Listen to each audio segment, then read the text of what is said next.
Ang mga aabangan sa Layos Diaries. Parang lately nararamdaman ko, parang kailangan ko i-compartmentalize yung energy ko. So, pag sakay ko na sa sakay, akala ko, sabi ko, makakatulog na ako. Yun din yung pinagdadasal ko na bigyan ako ng enough strength kami ni Ang laki niya, grabe. Oh, kita mo, napaka-gentle lang niya. Wow.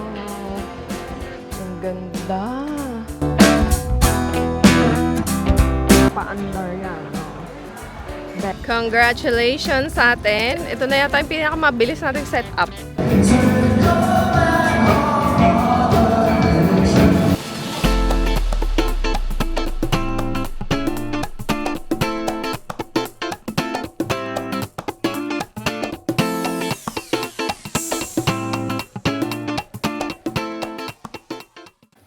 Good morning, guys.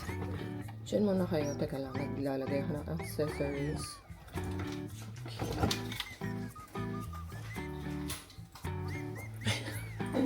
Morning. Ang aga natin. So, dito muna kayo sa bahay, guys. Maiwan na muna kayo dito kasi mamas lang kami ni Jet sa bayan. Before we start our busy day, because today will be a very long day, kailangan natin paghandaan ang araw na ito. Kaya umpisahan natin yan sa pagmamas para kondisyon at kalmado. Para kung ano man ang kaharapin natin sa araw na to ay hindi tayo madaling mabag trip. Hindi. Ano pala? Parang naiisip ko pa lang yung nangyayari na overwhelm ako. Pero okay lang dahil alam ko naman na maso-survive. Mamaya may iso-survive namin tong araw na to. Mamaya may kikwento ko sa inyo. 2 hours later. Breakfast na muna tayo. Baby, umuulan. Kaya nga. So, pag dilat, ito naman. Kaya pala ang lamig, ano? Oo, kagabi pa umuulan eh. Buti na lang. Palamanan mo naman ako ng tinapay. Ano gusto mo? Cheese. Liver spread o cheese? Cheese. Breakfast muna tayo, pero sobrang kalkulado lang yung oras namin. Dahil si Jet, meron pa siyang meeting with Father Bobby ng 10 a.m. sa Makati. Magkakarga pa kami ng mga gamit sa sasakyan kasi yesterday, we were so busy yesterday. Nag-edit si Jet the whole day, tapos kami ni Sky, umalis kami nung morning. Tapos nakabalik kami dito, parang mag 2 o'clock na. Ingress day natin sa Noel Bazaar. So, actually, we have ample time naman to do the ingress. Dahil nga nakabisado na namin yung pagsa-set up, plus 4 kami, so mabilis talaga yung, mabilis naming nabubuo yung setup in less than 2 hours na imamount na kagad namin yung booth. But the thing is, from Makati, diretso na tayo sa World Trade by around 1 o'clock, since 1 o'clock naman yung start nung ingress, tapos hanggang 6 p.m. Pero in less than 2 hours nga matatapos yun. Hindi na kami uuwi dito sa Novaliches, diretso na kami sa BGC. Dahil si Jet, meron pa siyang event doon sa District 1. Di ba? Nagkasabay-sabay yung mga kaganapan today. Imagine nyo, mag-church ako, tapos ngayon may edit ako, magkakarga ako ngayon ng mga gamit doon. Tapos punta ako ng Makati. Tapos diretso kami ng World Trade. After nun, diretso ako District 1. Makaka-uwi kami dito mga alas 12 na ng ating gabi. Alam mo, para haba-haba ng araw. Nagkausap nga kami ni Ninya kaninang umaga. Sabi ko, Tawanan kami ng tawanan. Madaling araw ang ingay-ingay namin sa kwarto. Kasi tawanan kami ng tawanan, dalawa. Kasi na-realize ko na iba na pala yung pakiramdam ko ngayon. Dati-dati kasi nung medyo bata-bata pa kami. Parang, sige, halabira. Kuratsa kami. Ngayon ang pakiramdam ko, ewan ko kung ako lang to ha, share nyo sa comments sa baba kung ganun din yung nararamdaman nyo. Parang lately nararamdaman ko, parang kailangan ko i-compartmentalize yung energy ko. Parang feeling ko limited lang yung energy ko. So, halimbawa, punta kami ng Makati. Dapat itong energy lang na ito na ibibigay ko dito. So, pagdating ko ng World Trade, ganitong energy. Tapos yung 50% ng energy ko mamaya sa gig sa gabi. So parang feeling ko, parang kailangan ko siyang parang kailangan ko siyang parang limited lang yung energy ko, kailangan ko magbigay ng... Kailangan mo siya i-installment, Oo, no? installment. Para umabot siya hanggang madaling araw. Oo. Na talaga. Kasi parang pakiramdam ko, pag sinagad ko yung energy ko sa lahat ng bagay, sa lahat ng aspeto, parang feeling ko para akong madidismantle, parang, or parang bigla akong magko-collapse, parang ganun ba? Magsha-shutdown. Oo. So, sabi ko kay Nins, parang ngayon kailangan ko ng kailangan ko na talagang mag-reserve ng energy. Parang gano'n.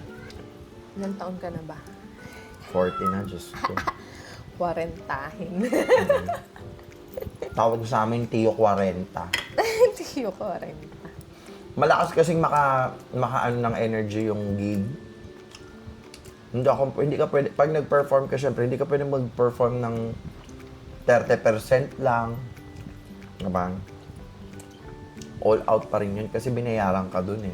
Alam mo yun? Tsaka yung mga tao yun ang gusto makita eh. Yun ang binabayaran sa'yo sila eh. at ganahan din sila. Yun ang binabayaran sa'yo, yung energy mo, yung entertainment mo. Sana nakinig na lang sila ng radyo, no? So, syempre, hindi naman ganun. So, ikaw ang tendency mo. Kailangan mo i-all out yung energy mo. So, I have to reserve that for that. So, ako, sinabi ko kay Nins, baka mamaya, baka pwede namang ikaw magmaneho para kahit pa paano makapag-reserve ako. Kasi pag ako nagmaneho, pa Makati, tas World Trade, tapos magkakamapa ng ng tent, ganyan. Baka pag set ko mamaya, ganun na ako, wala na ako maibigay. Ayoko naman ng ganun. Buti na lang nga, marunong tayo mag-drive parehas. Kaya nga. Ayan na nga, guys. Eto na, at papunta na tayo sa Makati. Naikarga ko na kanina yan. So, syempre, etong pagkakarga na yan, mga 20%. Kalkulado. Calculated. Kasi ako, ikaw muna. Bali, matutulog muna ako. Mag-recharge ako kasi... Para makapagkarga ng 10%. Makapagkarga ako, babawi ko yung 20%. Kasi may computation, i-add ko yan. Malalaman niyo kung ilang porsyento yung mauubos ko today. Grabe. Anyway, maulang-maulan ngayon. So, pagsakay ko na sa sakay, akala ko, sabi ko, makakatulog na ako. Ang dami nagpa-pop up sa cellphone ko, mga inquiry sa events naman for December. Sabi ko kay Ninya, para naman bingo para ako nagbibingo kasi habang tumatagal, papalapit na yung December, sunod-sunod yung inquiry.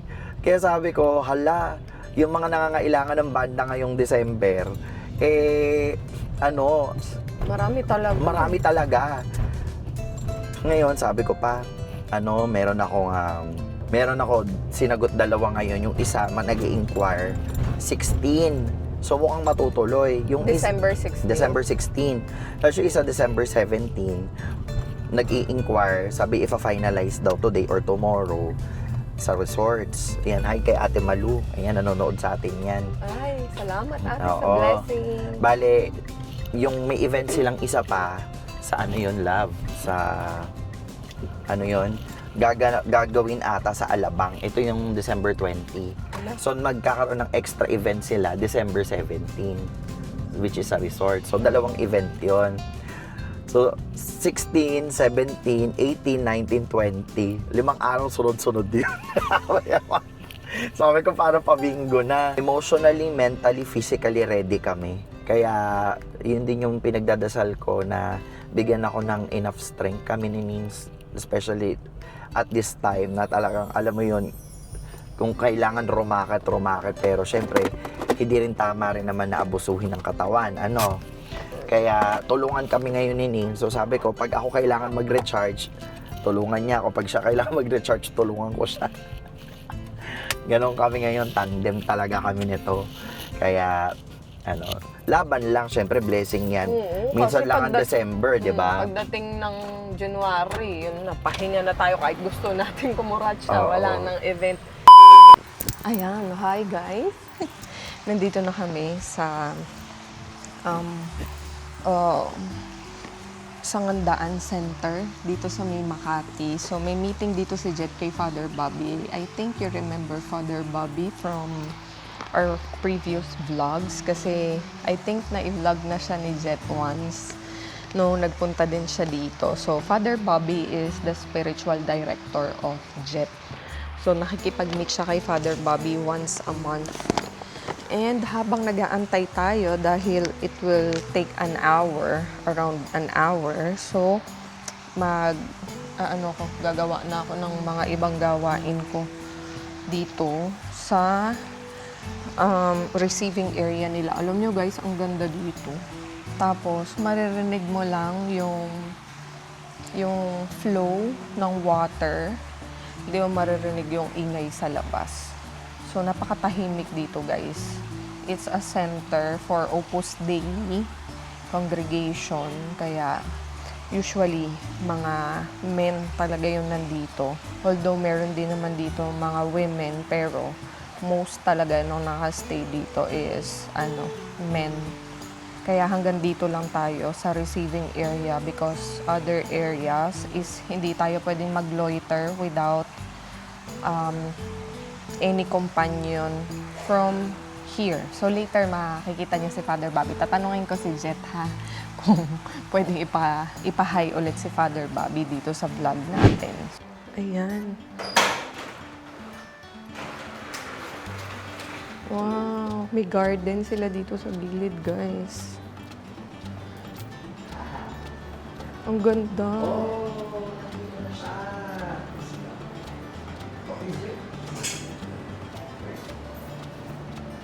Sa gilid siguro. Nasa bahay.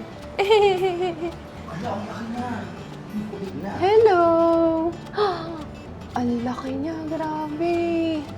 Dito ka na pala, ah. Nag-migrate ka na sa baba. Nasa taas siya dati. Also, yeah, he needs bigger space. Opo. Grabe. Laki niya, oh. So, you're gonna go. How old na, father? 6 years old. 6 years old. Let's go. Ayun yung isa. Yung isang alaga ni father, nandito siya sa taas. Ayan siya. Ay! Mas alerto. Ayaw. Pwede pa mag-gym. Kasi yung malaki dati, nandito siya, guys. Dalawa sila noon before, di ba? Ano na siya? Masyado na siyang malaki. Hala! Just put your hand in front of his mouth. Are you father?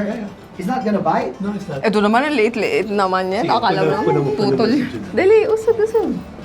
Oh, he's shy. Doesn't wanna... Just put it in front. Pakita mo nga sila.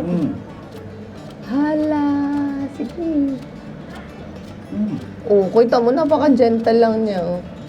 Ayan! Ang cute. Wow. This is the first time I fed. Come. Go eat. Ala, may ipin? Ito, Ako? father, anong name niya? Ito, Chester. Chester. Ang galing no, meron siyang mga Si red. Chester gave you that. Wow. Ang ganda. This is the office. This is the... what do you call this? The living room. Yung napakagandang bed. Ang ganda, oh. Diba? Oh, So, Jesus. it's so nice here. Naalala ko pag nung pumunta dito si Claudia, diba tinignan niya yung mga... Yung mga donkey. Ang ganda. Ayun yung 3 Kings. This is where you... You have a smaller one. Kukon kami. Oh, ang daming books no, father. Father, kilala niyo ba? I don't know. Ito, oh, mga National Geographic books. Wow. Ito yung mga... Ang ganda ng mga religious, ano nila dito. Religious statues. I think I saw that... Another Belen. 2 hours later. Buti, nakapasok tayo bago umulan. Babe, yung sasakyan ba, yung nilipat mo ng park, kasi may nasa likod mo. Truck? Oo. Paano siya lalabas? Well, naghahakot din sila. Nasa gilid lang yun. Nasa gilid lang yun. Hindi, dapat nakaano siya, pantay. Kaya lang hayaan mo na kasi naano siya eh. Na-compress. Taas muna, be. Ano na? Itaas muna natin. Oo nga pala. Ay, baka di pa yung hindi kakapit.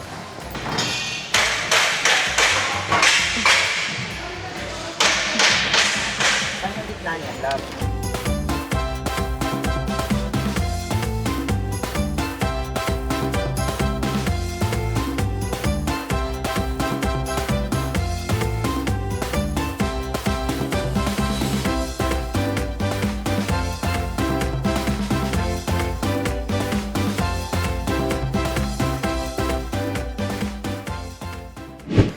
Maling-mali ang aking suot. Ganda-ganda pa, ha? Sige. Wala na kilikili ko. Hindi nila binuksan yung aircon dito, guys. Kaya sobrang init talaga. So, anyway, ayan. Alam niyo, dinala ko dito yung boxes. Kasi meron netong mga nag-i-inquire nung in-advertise ko to dati. So, dahil nga ito ay World Trade Center, merong mga followers na pupunta dito and they want to see the box. So, baka daw bumili sila. Yan, di ba? It's a beautifully curated gift box na merong candle sa loob. So, meron din tong pailaw, guys. Siyempre, may pa-under yan. No? Bet mo yun. So, pwede itong lagyan ng malaking candle or maliit na candle. Perfect for gift giving this holiday season. Hindi pa lang kami makapag-try out ng ilaw kasi hindi pa connected yung namin, yung electricity. Ba't pala sila kasi di-charge yung monitor nila. So, siguro merong mga booth na may may electric connection. Pero yung sa amin kasi, wala pa. Although nagpunta na dito yung electrician, chinek niya, bukas daw i-connect. So, yun guys. Naka-ready naman ng itong ating mga items. Congratulations sa atin. Ito na yata yung pinakamabilis nating setup. Tama ba? Ha? Konti lang yun. Mag-aano pa tayo, restock. Let's go, guys. Let's go! Sa another paguran nila Jet. So yun guys, nagdiretso na tayo ng BGC. Dahil may event si Jet ng alas 5 ang call time nila. Lucky for me kasi mapapahinga na ako sa sasakyan. Pero si Jet, yun na yung sinasabi niya sa inyo kanina na magsisimula na yung kanyang 50% na pag-run portion. Okay. 1 hour later. Kain na tayo. Finally guys, first decent meal namin for the day. So, nandito na tayo sa D1. Yan, kung naririnig nyo guys, nag-start na yung program. Pa-chill-chill na lang ako actually. Kasi wala naman na nga akong gagawin. Okay na ako. Kain muna tayo. Mahal penny ng papa kapatid. Nang? Papa. Ito ko nga. Chicken. Pag wala pa na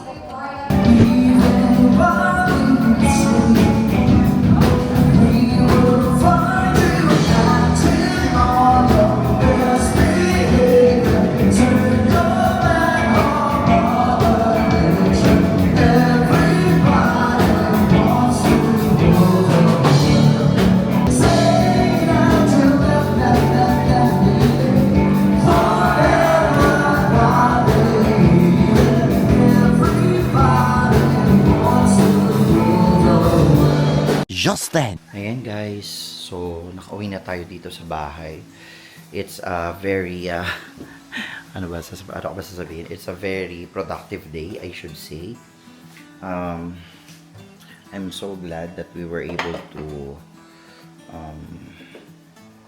accomplish yung day. Alam nyo, I think nakatulong sa akin talaga yung offering up yung araw ko sa kay God, especially asking Him to help me na ma-survive ko yung araw na to. Special for me because, sobrang demanding nung work ko, yung pagbabanda. Well, a lot of people might think na kumakanta ka lang naman, pero it's more than that, no? But nonetheless, I really am thankful that I have a wife na who could help me up, who could help me out whenever I feel na parang I'm not able, especially with yung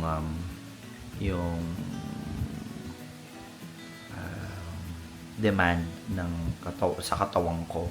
Ganon din siya pag hindi siya able. Katulad nito, pag uwi kanina, ako na nag-drive pa uwi. Hinaya ako siya matulog, pahinga. So, it's really a work in tandem talaga. We really help each other out whenever, one cannot do or one is not able. And, yun, I thank the Lord for this day dahil nabigyan niya talaga ako ng strength and energy to pursue or to do what I needed to do within the day. And I think that's the lesson for today. No matter how busy or no matter how taxing, imagine niyo 5 a.m. dilat na kami. We've been doing a lot of things and it's already 12 midnight. Kaya I might as well enjoy this. I'll give myself 30 minutes to watch and just enjoy yung pinapanood kong podcast, and then after matutulog na rin ako. Because tomorrow is another day. It's not as taxing at nakakapagod, pero nonetheless, we still need to work. So, ayan. Thank you so much for watching this video, and I hope you get inspired to na try to offer up yung day ninyo, no matter how taxing the job is or yung day niyo is overwhelming. Try to consider offering that kind of work to the Lord and also for the people around you. So, yun lang. Good night, everybody, and we'll see you again on the next video. Good night.